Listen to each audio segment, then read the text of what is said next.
Otra cosa muy importante dentro de nuestro proyecto es ciertas propiedades que podemos agregar a nuestro proyecto como información. Es posible fijar una serie de información referente al proyecto junto al archivo que se guarda. Información muy importante que permita describir con mayor detalle el documento almacenado. Información como el nombre del autor, el administrador del proyecto, datos estadísticos, etc. Información que permitirá luego poder encontrar y recuperar un proyecto determinado de una forma fácil para la persona que ha creado el proyecto o para los demás miembros del proyecto. Esta información la podemos encontrar dentro del menú archivo, la opción información, aquí donde dice información del proyecto. Tenemos propiedades del proyecto y estadísticas del proyecto. Dentro de propiedades avanzadas vamos a hacer un clic y se va a abrir esta ventana, y esta ventana nos va a mostrar información referente, por ejemplo, al tipo de archivo donde ha sido guardado, el tamaño y información sobre el documento. En la pestaña de resumen vamos a poder agregar el título del proyecto, el evento para el cual fue creado, cuál es el autor, cuál es el administrador del proyecto y una serie de datos como las palabras claves que nos van a permitir también encontrar nuestro documento de manera rápida, ¿sí? Igual como cuando creamos un paper dentro de una investigación. Información estadística que se va a ir creando y agregando a medida que vayamos construyendo nuestro documento. Esta información es muy importante para el resto de personas que comparten nuestro proyecto. No deberíamos olvidar utilizar estas propiedades para agregar la información. Junto con las propiedades o la información del proyecto, las propiedades, otra cosa que deberíamos o que debemos hacer, es el primer paso,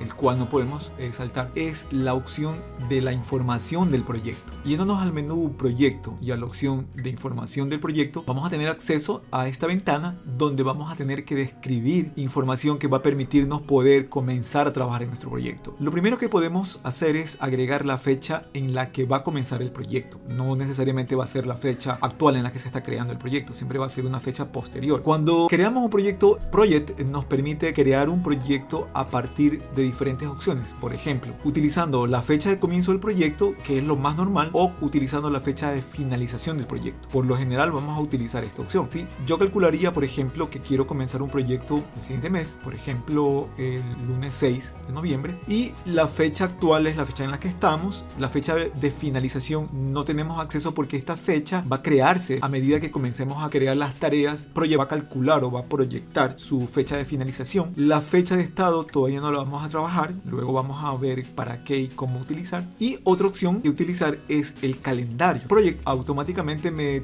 da tres opciones: un calendario de 24 horas, uno estándar y un turno en la noche. Ya vamos a hablar de esto en el siguiente video, de cómo trabajar y personalizar un calendario. La opción de prioridad indica la prioridad de las tareas para poder ser retrasadas. Este valor por lo general está establecido entre 500 y a 1000, siendo 500 una propiedad de tipo normal y 1000 establecerse como una prioridad máxima. Esto no debemos toparlo, ¿sí? Podríamos dejarlo ahí, no hay necesidad de hacer ningún cambio. Ok, una vez que establecemos cuándo va a comenzar nuestro proyecto y de qué forma lo vamos a programar, podemos hacer un clic en aceptar, ¿sí? Y una vez que establecemos estas dos cosas o tres puntos muy importantes: cuándo comienza el proyecto, cómo se va a programar el proyecto, qué calendario va a utilizar el proyecto, ya podemos establecer el inicio del proyecto haciendo un clic en aceptar. Esta información también está disponible desde archivo, información, y ya aquí podemos establecer la fecha de comienzo, la fecha de finalización, cómo se va a comenzar el proyecto, va a comenzar qué tipo, pues va a ser desde el comienzo al final, el calendario que va a usar, que luego vamos a poderlo modificar, y es la misma información que acabamos de generar desde esta opción.